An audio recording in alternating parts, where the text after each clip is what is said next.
Jai Mata Di friends, today we are going to discuss about a tragedy play that is The Duchess of Malfi by John Webster. John Webster की लिखी हुई ये tragedy है friends, the Duchess of Malfi, और आप कह सकते हो the tragedy of duchess of Malfi, which was published in 1623. And in this tragedy a story about duchess की, एक डचेस की स्टोरी है इसके अंदर, और उसके दो ब्रदर्स हैं, और वो दोनों ब्रदर्स, वो एक विडो है और वो ब्रदर्स नहीं चाहते हैं कि वो रीमैरी करे, लेकिन इस तरीके से वो किसी के लव में आ जाती है, मतलब किसी से प्यार करने लग जाती है, उससे वेडिंग भी हो जाती है उसकी, लेकिन इसका जो एंड होता है वो काफ़ी ट्रेजिक होता है, मतलब बहुत सारे लोग इस प्ले के अंदर मर्डर किए जाते हैं. सो इसकी जो स्टोरी है वो हम डिटेल में बाद में डिस्कस करेंगे.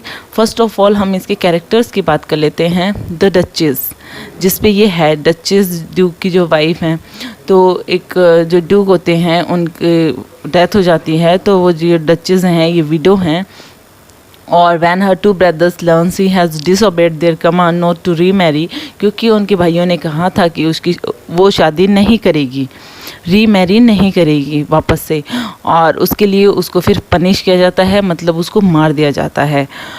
बोसोला जो है एक फॉर्मर सर्वेंट होता है कार्डिनल का, मतलब इसके दो भाई होते हैं, कार्डिनल और फर्डिनेंड, जो मैंने लिखे हुए हैं इसमें. तो कार्डिनल का पहले ये बसोला होता है, ये इसका सर्वेंट होता है, लेकिन बाद में फर्डिनेंड इसको एज ए स्पाई डचेस के ऊपर निगरानी रखने के लिए छोड़ता है कि वो मैरिज ना करे, इस चीज़ का ध्यान रखना, और अगर कुछ ऐसा होता है तो हमें इन्फॉर्म करना. सो इसमें पूरे प्ले के अंदर बसोला का बहुत ज़्यादा रोल है, और बसोला ने ही मोस्टली जो मर्डर्स हैं वो किए हैं. ओके और इसका काम भी वही था, मतलब ये पहले भी कार्डिनल के पास में जब उसका सर्वेंट रहा था तभी भी वो यही काम करता था, मतलब एक हिटमैन का काम करता था, एक हत्यारा था. कार्डिनल जैसा कि मैंने बताया ये डचेस का एल्डर ब्रदर है, और फर्डिनेंड है, ये भी मतलब दूसरा भाई है डचेस का, ये ड्यूक ऑफ कैलाब्रिया है. फिर अगला जो कैरेक्टर है एंटोनियो बोलोग्ना. ये जो एंटोनियो है इसी से ही शादी करती है डचेस. जब मैंने कहा कि उसको रीमैरी करने के लिए उसके भाइयों ने मना किया था, लेकिन फिर भी वो शादी करती है, तो वो इसी से करती है, एंटोनियो बोलोग्ना से. और एंटोनियो मतलब पहले उसका स्टीवर्ड कह सकते हैं, मैनेजर कह सकते हैं उसके duchess house hold, and she falls in love with him and they secretly wed. Okay, फिर एक इम्पॉर्टेंट कैरेक्टर है डेलियो. ये जो है ये एंटोनियो का फ्रेंड है, इसमें मतलब अच्छा कैरेक्टर बताया हुआ है, ज़्यादा रोल नहीं है, एंड में आएगा इसका रोल. और ये कैरियोला की तरह ये भी एक मतलब एक अच्छा इंसान है जिस पे ट्रस्ट कर सकते हैं. और when the secret of the duchess marriage to Antonio who is initially trusted with the secret, मतलब और जिस तरीके से कैरियोला पे ट्रस्ट किया जाता है, तो कैरियोला इसके बाद में जो कैरेक्टर लिखा हुआ है ये डचेस की मेड है और कॉन्फिडेंट है, मतलब सारी बातों को कॉन्फिडेंशियल रखती है ये डचेस की. मतलब जब मैरिज करती है डचेस तो सिर्फ इसको पता होता है कैरियोला को, और इसको ये किसी को नहीं बताती है. She is the witness to the duchess marriage to Antonio and thus the first to know about it. Okay, तो ये डेलियो और कैरियोला का जो रोल है वो काफ़ी पॉजिटिव है इसके अंदर. और जूलिया की बात करें तो ये कार्डिनल की मिस्ट्रेस रह चुकी हैं, कास्ट्रियो की वाइफ थी पहले, उसके बाद में मतलब उसकी मिस्ट्रेस बन जाते हैं कार्डिनल की. साथ ही साथ she is also wooed by Delio, Delio भी इसको वू करता है, and later falls in love with Bosola. और एंड में जब हम प्ले डिस्कस करेंगे तो मैं बताऊंगी ये कितनी बार चेंज होती है. फिर बाद में ये एट द एंड बोसोला को आके कहती है कि मैं तुमसे प्यार करती हूँ, ये जो जूलिया है जो मिस्ट्रेस ऑफ कार्डिनल. कैस्ट्रियो की बात करें तो वो conventional elderly man with unfaithful wife Julia. जैसा कि मैंने बताया ये कास्ट्रियो की वाइफ होती हैं, तो ये एक पर्सन है जिसकी अनफेथफुल वाइफ जूलिया है. ओके, सो ये मोस्ट इम्पॉर्टेंट कैरेक्टर्स हैं. और भी छोटे बड़े कैरेक्टर हैं जैसे कि बच्चे, डचेस और एंटोनियो से बच्चे के जो बच्चे होते हैं 3 चिल्ड्रन, उनकी भी बात होती है इस प्ले के अंदर. तो ऐसे कुछ छोटे बड़े मिला के और भी कुछ कैरेक्टर्स हैं. बट हम अब इस ट्रेजेडी की तरफ मूव करते हैं. द डचेस ऑफ माल्फी और the tragedy of the Duchess of Malfi is written by English dramatist John Webster and was first performed in 1612 and published in 1623. So, if we talk about its events, this took place in the early years of the 16th century, and it is a story about a duchess, okay, and who married outside of her social class in a love story that became a tragedy when her two brothers seek revenge. कि ये जो है एक window होती हैं और जब शादी करती हैं ये अपनी सोशल क्लास से बाहर, मतलब एक लो क्लास के पर्सन से, और मतलब अपने ही मैनेजर से, तो इसके जो भाई होते हैं ये इनकी लव स्टोरी को ट्रेजेडी में चेंज कर देते हैं, मतलब इसे बदला लेते हैं. The play is a typical Elizabethan tragedy in which horror and violence are commonplace and is numbered among the greatest English renaissance dramas. और ये बहुत ही मतलब ग्रेट ड्रामाज जो हैं उनमें इंग्लिश रेनेसां ड्रामाज के अंदर काउंट होता है. तो जैसा कि मतलब स्टार्टिंग में जब ये पब्लिश हुआ था तब इसका नाम the tragedy of the Duchess of Malfi था, लेकिन now it is titled as the Duchess of Malfi and it is set in Italy for the most part at the palace of Duchesses in Malfi. मतलब Malfi जो जगह है Italy में वहाँ पे उसके पैलेस में ज़्यादातर रखा गई है setting. And the young duchess is a widow whose two brothers, I told you earlier, as Ferdinand and Cardinal are visiting her from Rome at the place start. जैसे ही प्ले स्टार्ट होता है वहाँ से उसके जो दो भाई होते हैं डचेस के, फर्डिनेंड एंड कार्डिनल, वो रोम से आते हैं उससे मिलने के लिए. और जो एंटोनियो होता है जो उसके हाउस होल्ड का मैनेजर होता है वो फ्रांस से वापस आता है.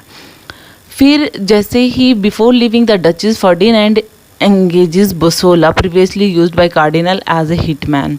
कि मतलब पहले तो जैसे वो वापस जाते हैं रोम के लिए उसके जो भाई हैं, तो फर्डिनेंड क्या करता है, बसोला को हायर करता है, क्योंकि बसोला पहले कार्डिनल का हिटमैन रह चुका है. मतलब जब वो कहता था, वो हत्याएं वगैरह करता था, मर्डर्स करता था, to ostensibly manage the Duchess horses, but in reality to spy on her for the brothers so they can be sure she remains chaste and doesn't remarry. So if we talk about its character, Bosola के character की बात करें तो वो मतलब दिखाने के लिए तो ऐसा था, ऐसे प्रकट कर रहा था ऑस्टेंसिबली मैनेज, कि वो डचेस के हॉर्सेस वगैरह मैनेज करने के लिए रखा हुआ है, लेकिन रियलिटी में तो इसको फर्डिनेंड ने स्पाई एज ए स्पाई रखा था अपनी सिस्टर पे, डचेस पे, क्योंकि यहाँ पे वो चाहते थे, उसके जो भाई थे, कि उनकी जो बहन है वो अभी चेस्ट रहे, मतलब वापस से रीमैरी नहीं करे. और बसोला इज़ रेलुक्टेंट बट इवेंचुअली एग्रीज. मतलब वो पहले तो इच्छा नहीं होती है उसकी स्पाई बनने की डचेस पे, लेकिन बाद में वो एग्री हो जाता है. और जब वो उसके दोनों भाई जो फर्डिनेंड एंड कार्डिनल वापस से रोम जाते हैं तो वो डचेस से मिल के जाते हैं और उसको ये बताते भी हैं कि तुम रीमैरिज करने की गलती मत करना, और ऐसे कुछ लेक्चर्स देते हैं. लेकिन जो डचेस है वो शो भी करती है कि वो इरिटेट हो रही है इन सब चीज़ों से, मतलब वो शो भी करती है. She insist that she has no plans for remarry, लेकिन साथ ही साथ वो ये भी बताती है कि मेरे को रीमैरिज करने का कोई प्लान नहीं है अभी. लेकिन जैसे ही उसके भाई रोम के लिए रवाना होते हैं वो अपने जो प्लान होता है वो उसको मतलब आगे बढ़ाती है, क्योंकि उसको ये चीज़ पसंद नहीं आती कि उसके भाई क्यों नहीं चाहते कि वो मैरिज करे. तो वो प्रपोज़ कर देती है एंटोनियो को, जो उस पे जो वहाँ पे उसका मैनेजर होता है, वो एंटोनियो जो होता है, तो उसको प्रपोज़ कर देती है. और इसके अंदर वो हेल्प लेती है अपनी मेड का, कैरियोला का, मतलब जो नौकरानी होती है. तो एंटोनियो और डचेस होते हैं वो दोनों शादी कर लेते हैं, और the Duchess reassures Antonio that they will find a way to appease her brothers. और वो ये भी बताती है कि एंटोनियो को कि मतलब अपने भाइयों से बचने के लिए और कुछ ना कुछ हम निकाल ही लेंगे कुछ भी. लेकिन यहाँ पे 9 मंथ्स हो जाते हैं उनकी शादी में और डचेस प्रेग्नेंट होती है एंटोनियो की चाइल्ड से. और बसोला यहाँ पे क्या कर रहा है, जैसा कि फर्डिनेंड ने उसके ऊपर छोड़ा था स्पाई, तो वो मतलब ढूंढ रहा है कि कुछ ऐसा साइन मिले कि मतलब ऐसा लगे कि एंटोनियो से शादी की है या प्रेग्नेंट है. उसको कुछ भी पता नहीं चल पा रहा है बसोलो को. तो बसोला ये उसकी प्रेगनेंसी की जो भी है उसको पता करने के लिए प्रेग्नेंट है कि नहीं है, उसको एप्रिकॉट्स देता है खाने के लिए, क्योंकि एप्रिकॉट्स जो होते हैं they are known to induce labour, की मतलब बढ़ाने के लिए, लेबर बढ़ाने के काम आते हैं। तो मतलब पता चल जाएगा अगर इसको पेन होगा तो जैसे ही वो एप्रिकॉट्स खाती है तो जो डचीज़ है, एप्रिकॉट्स फ्रेंड्स एक फ्रूट होता है, अगर हिंदी में बताऊँ तो खुबानी होता है, और मे भी आपने देखा होगा, अदरवाइज़ आप सर्च कर लीजिए, एप्रिकॉट्स फ्रूट होता है। तो उसको खाया जब डचीज़ ने, तो उसको क्या हुआ, जब वो मतलब अपना जो एंटोनिया और डचीज़ थे वो अपना सीक्रेट छुपाने की कोशिश करते हैं, लेकिन उसको लेबर स्टार्ट हो जाता है जैसे ही वो एप्रिकॉट्स खाती है, और बहुत मतलब उसके पैलेस में काफ़ी चायस हो जाता है, कैयास हो जाता है, कि मतलब अफरा तफरी मच जाती है कि डचीज़ को क्या हो गया टाइप में। और उसके बाद में वो दोनों हाइड करने की कोशिश करते हैं सीक्रेट जो है, कि ये बताते नहीं हैं कि डचीज़ जो है वो प्रेग्नेंट है, और जबकि ये बताया जाता है, एंटोनियो ये बताता है कि डचीज़ जो है वो बीमार हो गई है, उनको कुछ डिजीज़ हो गई है। और साथ ही साथ जो एंटोनियो है वो बसोला से पूछता भी है कि उससे ये पूछता है कि एप्रिकॉट्स था, उसमें जहर था क्या, इस तरीके से। बसोला को मतलब शक तो हो गया था, और बसोला डिनाई कर देता है कि नहीं, मैंने जहर नहीं मिलाया था उनके अंदर। बट इन सब के बाद में उसको एक चीज़ नोटिस होती है कि एंटोनियो जब जा रहा होता है तो एक्सीडेंटली उसके पॉकेट से ए पीस ऑफ पेपर जो है वो निकल के बाहर गिर जाता है, and it is a horoscope for a baby which provide Bosola with concrete evidence that the Duchess had a child। अब यहाँ पे इनकी पोल खुल जाती है, क्योंकि जैसे ही एंटोनियो की पॉकेट से वो पीस ऑफ पेपर गिरता है जिसमें बेबी का हॉरोस्कोप होता है, तो बसोला को पता चल जाता है कि हाँ, डचेस प्रेग्नेंट है। और अब ये पेपर जो है वो लेटर के थ्रू डचेस के ब्रदर तक पहुँच जाता है रोम में, बसोला पहुंचा देता है। और कार्डिनल और फर्डिनेंड को जब ये पता चलता है कि उसकी बहन ने उन्हें डिसओबे किया है, तो they are infuriated thinking their noble blood has been tainted, but they decide to wait to find out who the father is before taking action। वो दोनों को बहुत ज़्यादा गुस्सा आता है, और वो दोनों कहते हैं कि हमारा जो रॉयल ब्लड है वो दूषित हो गया है, टेंटेड हो गया है, और वो अब जो है मतलब कुछ एक्शन लें उससे पहले वो ये भी जानना चाहते हैं कि इनका फादर कौन है, मतलब जो हमारी बहन प्रेग्नेंट है किसकी वजह से है। तो 2 years later, 2 साल बाद की जब बात होती है प्ले में, तो और बच्चे हो जाते हैं, मतलब 1 उस टाइम पे होता है, और डचीज और Antonio have 2 more children, means total अब 3 चिल्ड्रन हो गए हैं उनके। And Ferdinand returns from Rome and hides in her sister's bedroom. अब फर्डिनेंड जो है वो वापस आता है और अपनी सिस्टर के बेडरूम में छुप जाता है। जब एंटोनियो जैसे ही, मतलब एंटोनियो और डचीज जो होती हैं वो रूम में होती हैं, और एंटोनियो जैसे ही बाहर जाता है वैसे ही फर्डिनेंड बाहर निकल के आता है डचीज के सामने, और उसको एक डैगर देता है, मतलब खंजर कह सकते हो आप, कटार खंजर जिससे हम वार कर, एक वेपन मीन्स देता है, और उसको कहता है कि तुम खुद को मार लो, तुमने हमारे रॉयल ब्लड को दूषित किया है। तो लेकिन यहाँ पे डचीज जो है ये एक्सेप्ट करती है कि वो yes, she tells him she is married, making him even more angry. लेकिन ये जब बात पता चलती है तो उल्टा जो फर्डिनेंड है उसको और गुस्सा आ जाता है, एंड वो वहाँ से निकल जाता है ये कहते हुए कि वो अपनी सिस्टर को फ्यूचर में नहीं देखना चाहता। तो agitated the Duchess bids Antonio to flee to Ancona. अब जो डचेस होती है उसको लगता है कि अब एंटोनियो को ख़तरा हो सकता है, तो एंटोनियो को वो कहती है कि तुम एनकोना चले जाओ, और ये भी बताती है कि मतलब एक सीक्रेट स्टोरी बताती है कि मतलब भेजेगी कैसे एंटोनियो को। तो वो ऐसे प्लान करते हैं कि जो डचेस है वो एंटोनियो पे ब्लेम करती है कि मतलब उसने चीट किया है उसके अकाउंट्स में, so that he has cheated on his accounts. So इस टाइप की वो शी फैब्रिकेट्स स्टोरी, वो एक स्टोरी को तैयार करती है इस तरीके से।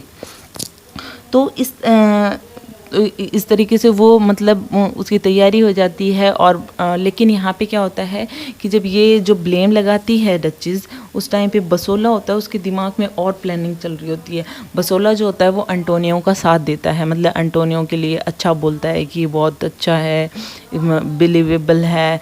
तो यहाँ पे बसोला कहता है कि नहीं, ये अच्छा इंसान है एंटोनियो, इसके साथ ऐसा मत करो, क्योंकि वो पता करना चाहता था कि इनके बीच में चल क्या रहा है। और यहाँ पे वही गलती करते हैं जो डचेस और एंटोनियो हैं। इनको लगता है कि बसोला जो है उनका वेल विशर है, और वो उसको सब कुछ बता देते हैं कि हमारी शादी हो चुकी है, हमारे 3 बच्चे हैं। तो he suggested she pretend she is going on a pilgrimage to the shrine at Loreto located near Ancona। और वहाँ पे वो सजेस्ट करता है कि तुम लोग चले जाओ, एक काम करो, एनकोना चले जाओ और तुम ये बता दो कि हम तो पिलग्रिमेज जा रहे हैं, मतलब धार्मिक जगह पे जा रहे हैं, श्राइन एट लोरेटो। तो डचेस और एंटोनियो मतलब एक दूसरे से यहाँ पे फेयरवेल लेते हैं। डचेस नहीं जाती, वहाँ पे रुकती है, और एंटोनियो जो है वो अपने बड़े बेटे के साथ में वहाँ से मिलान चला जाता है। जैसे ही वो जाता है, बसोला और जो कुछ सोल्जर्स होते हैं वो डचेस को और उसके जो छोटे 2 बच्चे होते हैं उनको लेकर जेल में डाल देते हैं। और उसके बाद में उनके साथ में क्या करते हैं, फर्डिनेंड जो होता है वो बहुत ज़्यादा गुस्सा होता है कि मतलब इम्प्रिजनमेंट, मतलब जेल में तो है लेकिन ये तो ठीक है, इसकी कौन सा फ़र्क पड़ रहा है। लेकिन अब उसका जो मतलब in an attempt to break her, उसको तोड़ना चाहता है फर्डिनेंड, उसको दुखी करना चाहता है।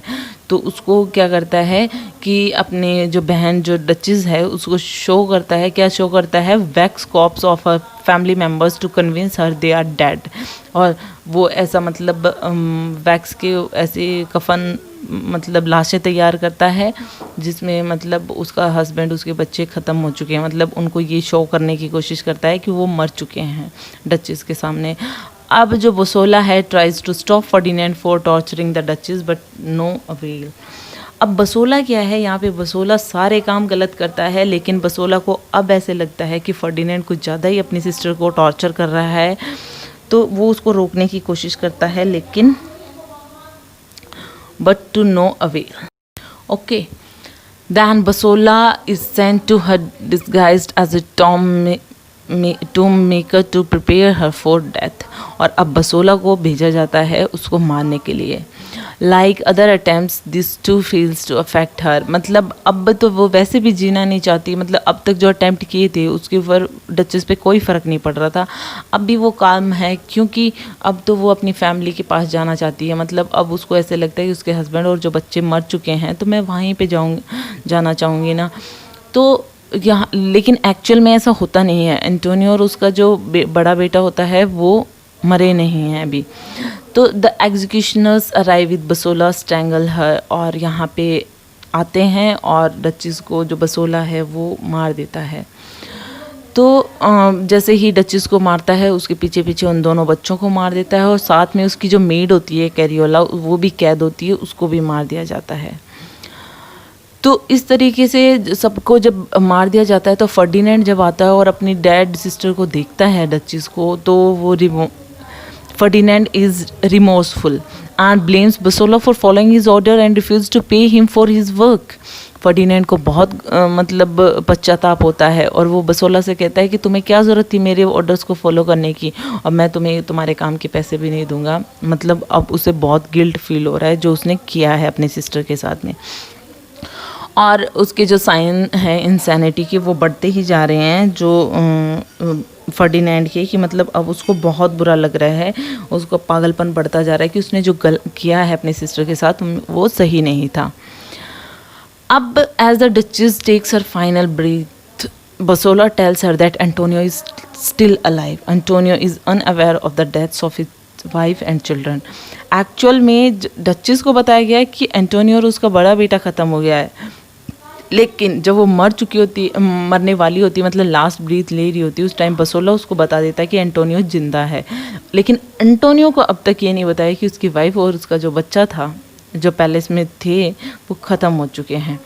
फर्डिनेंड जो है वो इतना पागल हो गया है, मतलब इतना रिमोर्सफुल इंसैनिटी के अंदर कि वो ही सफ़र्स फ्रॉम लाइकेंथ्रोपी।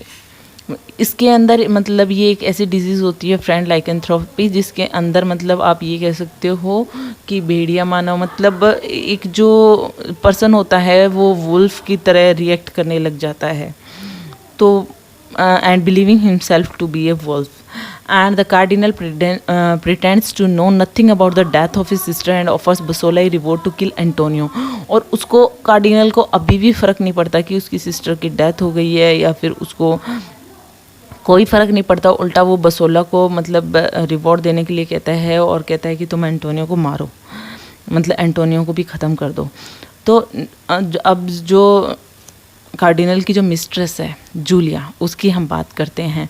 जो जूलिया है वो इसकी जो मिस्ट्रेस है, वैसे तो ये इसके मतलब इसका हस्बैंड अलग है लेकिन उसको वो चीट करती है, और यहाँ पे जो कार्डिनल है इसकी मिस्ट्रेस बनी हुई है और उसको लव शो करती है कि वो उसे लव करती है। लेकिन बाद में जो वो बसोला से मिलती है, Julia tells Bosola that it is he that she loves and through her Bosola is able to force the cardinal to admit his role in the murder of the duchess.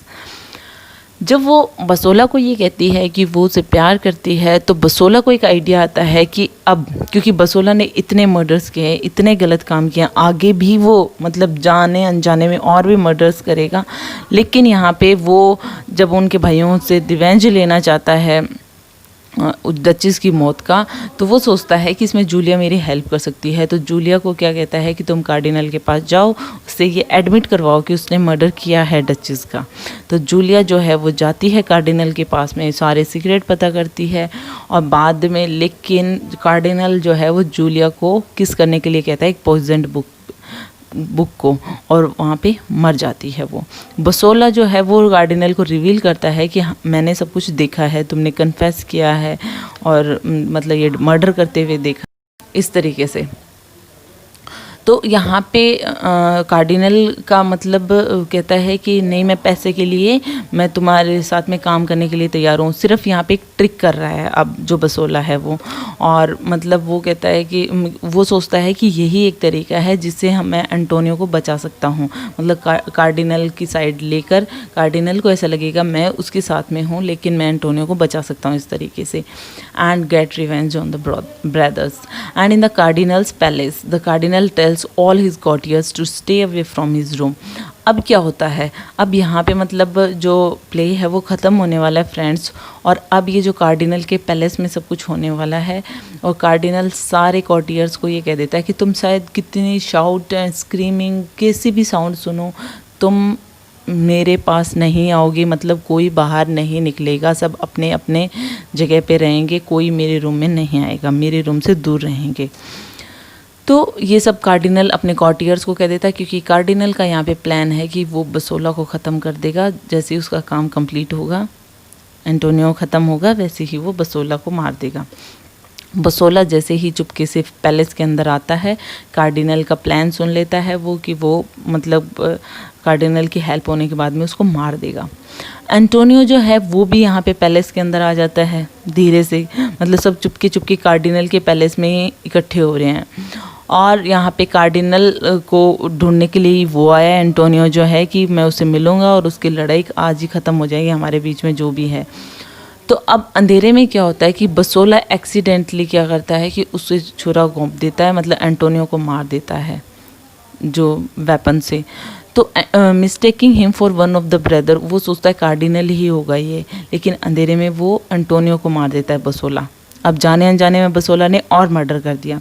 Antonio live just long enough for Basola to inform him that the duchess and children have been murdered and Antonio no longer wants to leave।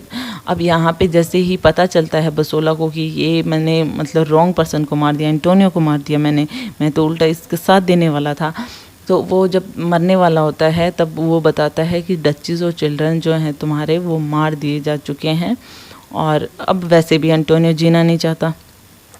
अब Bosola क्या करता है, निकलता है किसको ढूंढने के लिए, कार्डिनल को, और उसको ख़त्म करेगा। कार्डिनल जो होता है जैसे बसोला उसको मारने की कोशिश करता है, स्क्रीम करता है, शाउट करता है, लेकिन कोई नहीं आता, क्योंकि जैसा उसने अपने कॉर्टियर्स को इंस्ट्रक्शंस दी थी कि कोई भी बाहर नहीं आएगा, चाहे कैसी भी साउंड आई हो, चाहे कितनी भी मैं हेल्प मांगूँ, बसोला जो है वो कार्डिनल को 2 बार स्टैब करता है और फर्डिनेंड जो है वो भी वहीं आ जाता है, mistaking his brother for the devil stabs both the cardinal and बसोला।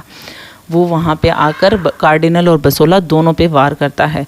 बसोला जो है वो पहले तो कार्डिनल को स्टैब करता है, उसके बाद में फर्डिनेंड को भी कर देता है, मतलब छुरा मार देता है। और दोनों भाइयों को who uses his dying words that our deaths are caused by our own actions। Ferdinand ये सब कहता है कि हमारी एक्शन की वजह से हमारी डेथ हुई है। Cardinal dies and after Bosola make a final speech he dies as well. और यहाँ पे बसोला पे भी वार हुआ था, इसलिए बसोला भी जो है वो भी ख़त्म हो जाता है एक फाइनल स्पीच के साथ में कि जो मैनकाइंड है वो is in a pit of darkness, और ये सब कह के वो मर जाता है। अब जो एंड हो जाता है, मतलब इसमें सब ख़त्म हो चुके हैं, अब डेलियो आ जाता है जो एक अच्छा कैरेक्टर है। वो आता है डचेस के ओल्डेस्ट सन के साथ में, जो सबसे बड़ा बेटा जो होता है एंटोनियो के साथ, जो बाहर जाता है मिलान में, उसके साथ में वो एंटर करता है।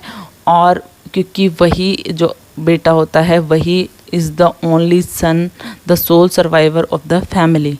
ओके, तो डेलियो और जो अदर कॉर्टियर्स होते हैं, ठीक है, वो to raise the eldest son as a legacy to his parents who met with tragic ends.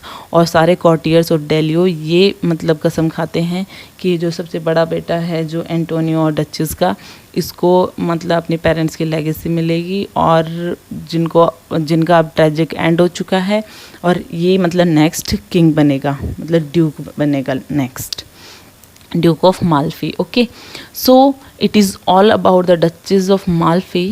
Hope you like this tragic play, and yes, I know the end is very sad, but the story is very nice. So it is all about it. Hope you like it. If you like it, please hit the thumbs up button. Please subscribe the channel. Put your views and suggestion in comment box. So thank